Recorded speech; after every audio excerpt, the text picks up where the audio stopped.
Pag-usapan po natin ngayon itong mga bayarang DDS vlogger mo.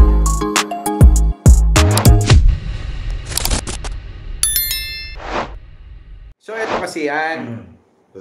Etong si Bato hindi na dumadalo sa hearing, hindi dumalo, hindi na nagpapakita, absent na. Ay, may lumabas na balita dyan, boss, kanina lang. Na ano? Nanindigan ng kampo ni Bato de la Rosa na hindi nila isusuko. Si Bato. Si Bato. Eh ang problema nga, ang dami ngayong mga basher at mga tawag dito nagiging kritiko. Akala ko ba sabi ng mga DDS fake news yung paglabas ng warrant, pero bakit hindi na sumisipot si Bato? Eh lagi naman silang ganun, fake news lagi kapag hindi pabor sa kanila eh. Tapos, teka, punta muna tayo doon sa sa sinabi na na yun nga yung warrant peke at saka yung si Bato ay hindi nga absent na. Hindi na isusuko nila. Eh paano nga ngayon maraming mga abogado na nagsasabi na huwag mong takasan yung batas. Tama. Sabi nga nila, magboluntaryo ka na humarap sa ICC para lang sa ganun may pakita na ikay seryoso. Correct. Sa bagay legislator siya eh. Tama, dapat sundin niya. Diba? Yun. Siya, alam niya dapat ang premise ng law. Lawmaker siya. Correct. Diba? So ngayon, Attorney. Ang lumalabas ngayon, kapag patuloy niyang pagtataguan ito at mag-escape, ibig sabihin, breaker na siya ng batas. Tama. So, ganun ang mangyayari talaga. Kasi maliwanag naman na ang mandato naman ni, di ba, nung panahon na si Escudero yung Senate President, hahayaan niya si Batong mag-stay sa Senado kung kailan niya gusto, pero may limitasyon. Si Tito Sin kasi sumusunod sa sinasabi ng batas. Kaya nga. Oo naman. Kasi ito pupunta na natin. Dahil nga siguro na sinasabi ng ilan na nagbabalita na hindi daw isusuko ng Senado itong si Bato, wala pa rin tiwala. Pinapangunahan nila yung Senado para hindi paano may alas na doon ng wala pa rin tiwala si Bato na hindi siya isusuko sa Senado. Tama. Kaya hindi na nagpakita kahit sa Senado. Ma-absent na. Ngayon, dahil nga hindi na nagpapakita, ang nangyari ngayon, etong si Manang Aimee to the rescue. Ano ba ng manang mo? Ewan ko, baka si Bato kakapit sa baba ni Manang Aimee. Dapat yung tawagin na nating Madam Auring kamukha niya Kasi biruin mo Hindi niyo ba napapansin kamukha ni Aimee Marcos si Madam Auring? Kaya nga, yung baba. Ewan ko sa mga nanonood. Hula na nga Press 1 naman dyan sa mga press 1 sa mga agree na kamukha ni Manang Aimee si Madam Auring. Nung kabataan, pero ngayon, mas lalo. Hindi ngayon, tingnan mo yung itsura nilang dalawa. Ganun. Magkamukha So eto na. Ngayon, si Manang Aimee sinabi na nagsusumbong na nga itong Bato na kailangan daw suportahan siya. Kayo po ba isusuporta mga kababayan? Dito sa isang inaakusahan pa lang naman. Hindi pa naman siya guilty. Correct. Malalaman natin na guilty siya kapag gumulong na yung proseso ng kaso. Paano yan kung sa halimbawa hindi siya dadalo? O di ngayon i-implement talaga yung sinasabi nilang peke na warrant of arrest. Peke, pero bakit sineryoso nila? Anong peke? Hindi nga peke yun. Sila lang nagsasabi. Mga DDS lang yung nagsasabi. Alam mo naman mga DDS kung ano sabihin ng kahit sinong vlogger na kahit na kamukha ni Banat Bayo tsaka kamukha ni yung hindi naliligo. Andito si Anino. Si Joey. Di ba? Andito si Anino. Anino? Ang yung DDS Ano? Bobo! Di ba? Yun yung mga kababayan ngayon. Kasi partner, nagsimula yung paninindigan ng mga DDS na hindi totoo yung arrest warrant. Nung inutos sila ni Kaufman. Di ba sabi ni Kaufman, katang-isip lang daw, boss? Hindi nila alam na kaya sinasabi ni Kaufman yun para may kliyente. Para may kliyente at siya. hindi makapaghanda. At ma-aresto si Bato. Ayun na nga yung tinalakay natin nung isang Ganito, imposible na walang alam si Kaufman kasi ang kaso ng Rodrigo Duterte, perpetrator na nabanggit, 3. Andyan pa nga si Sara, andyan pa si Bato, andyan si Albayal. Imposible hindi niya alam. Sa totoo lang, ito si Kaufman, gustong-gusto na ma-aresto si Bato para siya yung maging abogado, legal counsel. Kikita na naman si Kaufman. Laki ng monthly niya, boss. Oy, eto pa yun si Digong magkano 150 million. Kung tatanggapin Ano niya yan, si per month yan, per month. Kung tatanggapin niya si Bato, another 150 million. 300 na 'yon. Parating pa si Bongo, 150 million. Albayalde. 450 million. Parating pa si Sara, apat. 600 million bon ayaw mo pa. Balance yan, ha? Yang apat na yan. Di ba? Ang laki. Oh, 2 buwan eh. May 1 bilyon pa. 1 bilyon na, bilyonaryo na si Grabe, ang Kaufman. tanong dito, saan nila kinukuha yung mga pera na yan? Pera ng taong bayan yan eh. Oo, hindi. Diba? Oh, Kaya nga.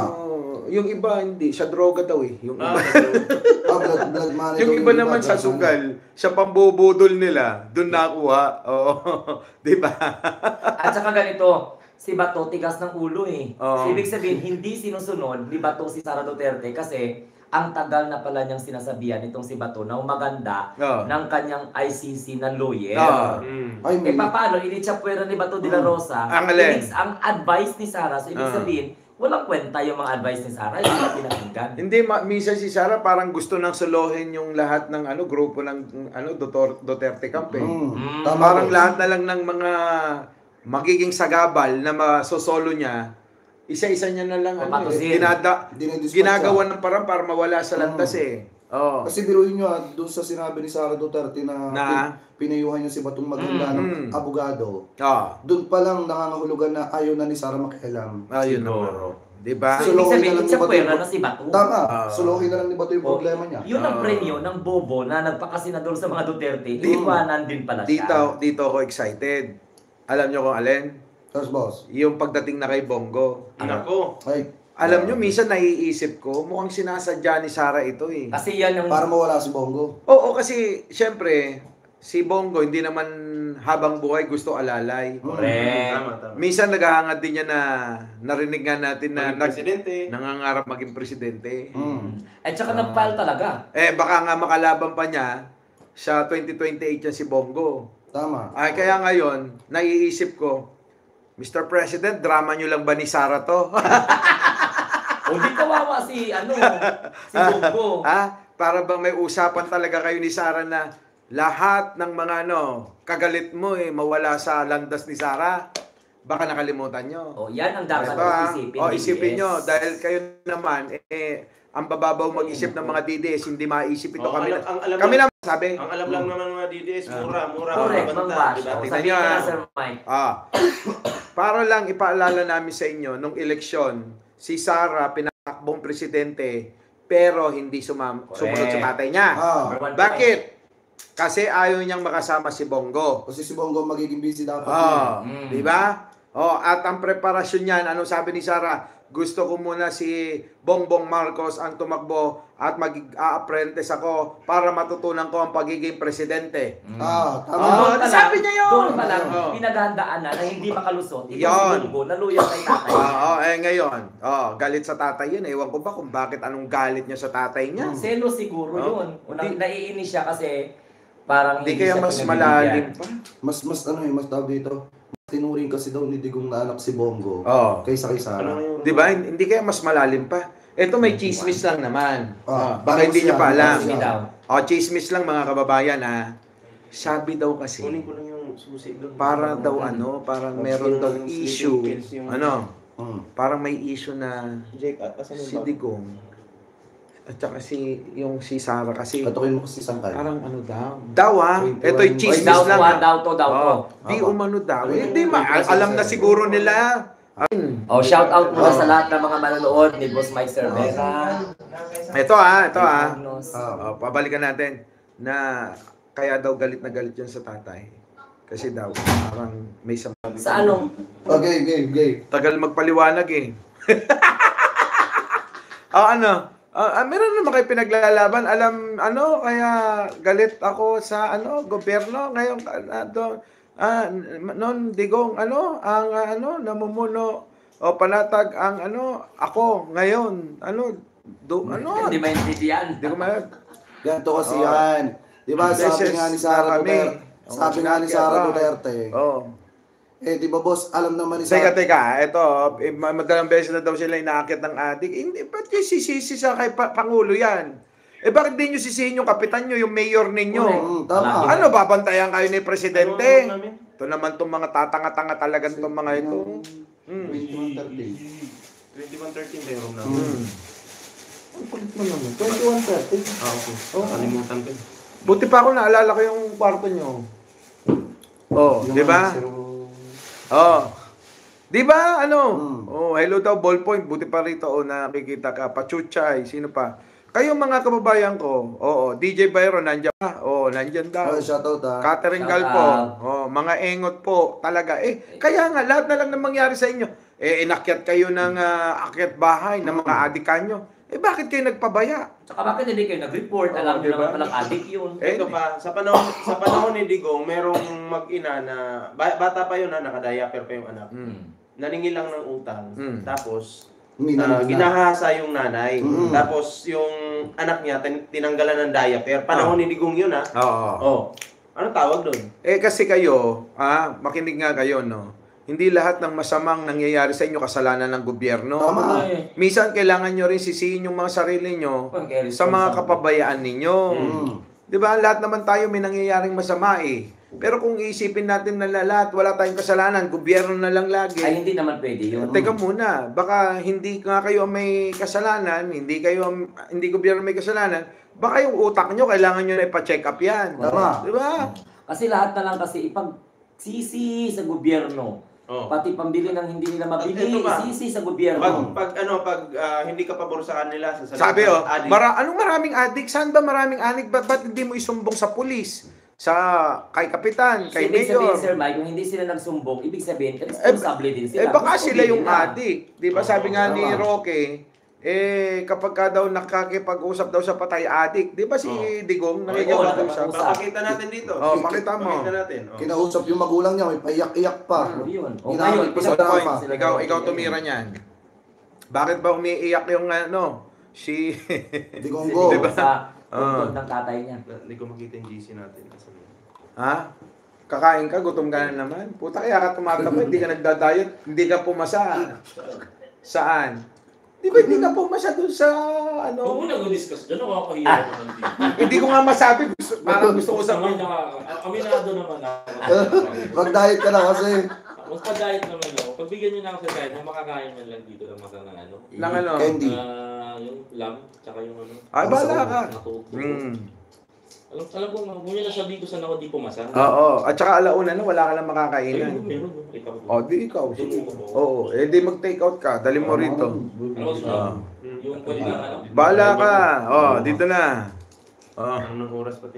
Shoutout po, Jai Sales. Yun lang? Yan na, isa lang. Bumili ka na Di mo doon. naman dinali yun. Pasabay ka na, tol. Pasabay ka na. Bumili. Kami lang bahala tumawag sa channel mo. Sige na. Sumama ka na doon. Sir Mike, sasama pa ako sa topic eh. Sasama pa lang siya eh. Ano pang bili? Bigyan mo muna ang pabili. Mamaya Kasi huling gabi na Ay, ikaw namin muna. dito. Mabayaran namin mamaya. Ilan? 12. Saan na tayo? Ano na yung topic natin? Ayun Nandun na tayo hanggang sa iyak-iyak ni Digong doon sa puntod ng tatay niya. doon na muna. Na sinabi Sige, ni tirahin nyo Roque kayo na- nasa likod. Tirahin nyo. Hindi, ma'am, wait lang muna. Ah. Yung anuin muna natin yung kay Sarah, di ba? Ito, singit lang muna natin, mabilis lang. Di ba, kaya naman hindi nakalaya si Duterte. Hindi kasi alam ng mga DDS to. Si Sarah talaga may gawa. Kaya nga. Kasi sabi ni Sarah, yung sinabi niyang itatakas yung tatay niya. Yun ang sinabi abogado ko siya eh. kanina. Hindi lang yun.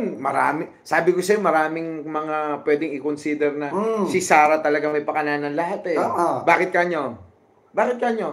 Nung pauwi yan, galing Hong Kong, nahuhulihin, may nag-tip sa kaanak niya.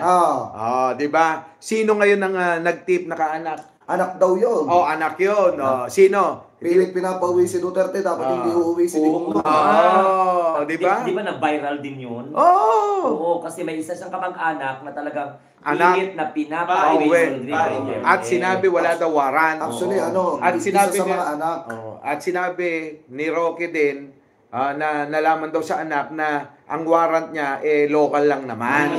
Kasi para sa akin, itong si Digong, ginagamit na lang talaga nila to. Para pag Exactly. halimbawa, nahuli si Digong, Malalim talaga. magagamit nila yon para iboto sila sa 2028. Kasi during that time, tingin ko dyan, malalim ang galit ni Sara kay Digong. Oo. Kaya nga naisip ko, Kasi baka during totoo that yung time, chismis eh. during that time, hindi na Digong eh. pinag-usapan si Digong during that time. Tanungin nga natin. Nagkaroon lang ng issue na pinag-usapan siya nung umuwi na siya, na which is dapat hindi eh. Kasi ang ganda pa ng speech niya doon eh. Kaya Tama. nga, tanungin nga natin, Oo. ano bang galit ni Sara Duterte Grabe. sa tatay niya? Kasi maraming beses yung Diba? sinubukang hadlangan yung interim release. Oo. Ikaw, abogada ka. Si pinagmamalaki ng mga supporter mo, abogada ka. Kung abogada ka, bakit kailangan mo sabihin na itatakas mo si Digong? At ito Oo pa, di kaya si Sara Duterte ang nag-advise kay Kaufman na mag-file ng i-move ang confirmation of charges Possible September din. 23. Oo. Kasi alam mo, ang mga bobo ng mga DDSHs, tuwang-tuwa. Oo. Hindi nila alam na habang tumatagal ang pag-confirm ng charges ni Rodrigo Duterte, may tendency na tatagal din ang pagkakulong niya. Oh, Kayo mga kababayan, sa inyong palagay, ano po ba ang napakalaking galit ni Sara Duterte dito sa kanyang ama para gawin niya yung mga bagay-bagay na nagiging dahilan ng kapahamakan dito pong si Digong. So comment below na lamang po kung ano po masasabi nyo. Hingil po